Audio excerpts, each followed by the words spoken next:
Pakistan super league বা PSL এর আসর বসবে আর সেখানে লাহোর কালান্দার্স দল নিয়ে কথা হবে না, তা কি হয়? কিন্তু ভাই, গত কয়েক বছর ধরে একটা জিনিস খেয়াল করেছেন? লাহোর কালান্দার্সকে দেখলেও মাঝে মাঝে মনে হয় এটা কি লাহোর নাকি মিরপুরে শেরে বাংলা স্টেডিয়ামের কোনো শাখা। হ্যাঁ ভাই, লাহোর কালান্দার্সকে অনায়াসেই আপনি মিনি বাংলাদেশ বলতে পারেন। কেন বলছি? কারণ বাংলাদেশের ক্রিকেটারদের প্রতি তাদের যে লেভেলের ক্রাশ কাজ করে, তাতে মনে হয় তাদের ড্রাফট লিস্টের একদম উপরে বড় বড় করে লেখা থাকে বাংলাদেশি প্লেয়ার চাই চাই। চলুন একটু অতীতে ফিরে যাই। 2018 সাল লাহোরে প্রথম প্রেমে পড়ল আমাদের কাটার মাস্টার মুস্তাফিজুর রহমানের। ফিজ তখন তার রহস্যময় স্লোয়ার দিয়ে লাহোরের গ্যালারি কাঁপাচ্ছেন। এরপর আসলেন আমাদের ড্যাশিং ওপেনার তামিম ইকবাল। 2020 সালে তামিম যখন লাহোরের হয়ে মাঠে নামলেন, তখন মনে হচ্ছিল লাহোর আর চট্টগ্রামের দূরত্ব এক নিমিষেই ঘুচে গেছে। কালান্দাস ম্যানেজমেন্ট বোধহয় তখনই ডিসাইড করে ফেলছিল বাঙালি ছাড়া আমাদের ডাল ভাত হজম হবে না। কিন্তু আসল ধামাকা তো তোলা ছিল 2025-এর জন্য।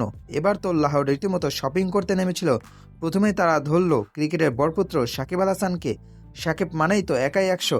লাহোর ভাবলো সাকিব যখন আছে, তখন বাকি কসরতটা সারতে একজন লেগ স্পিনারও দরকার। আর ঠিক তখনই এন্ট্রি নিলেন আমাদের লম্বা চওড়া তরুণ তুর্কি রিশাদ হোসেন।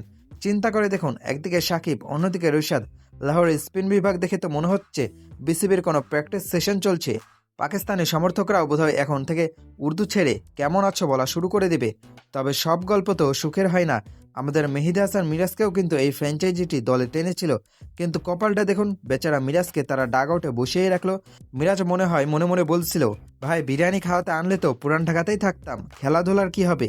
এবার সবার নজর পারভেজ হোসেন ইমনের দিকে। ট্যালেন্টেড এই ওপেনারকে এবার দলে নিয়েছে লাহোর। এখন বড় প্রশ্ন হলো, ইমন কি একাদশে জায়গা পাবেন, নাকি মিরাজ ভাইয়ের মতো শুধু লাহোরের কড়াই চেখে ফিরে আসবেন? আমরা আশাবাদী ইমন এবার মাঠ কাঁপাবে। মুস্তাফিজ থেকে সাকিব, তামিম থেকে রিশাদ, লাহোর কালান্দার্সের এই বাংলাদেশ প্রীতি আসলেই দারুণ। মাঠের লড়াই যাই হোক, আমরা তো চাইবো আমাদের ছেলেরা যেখানেই খেলুক, বাঘের গর্জন যেন সেখানেই শোনা যায়। তাহলে কি ভাবছেন, লাহোর কালান্দার্সকে এবার সাপোর্ট করছেন তো?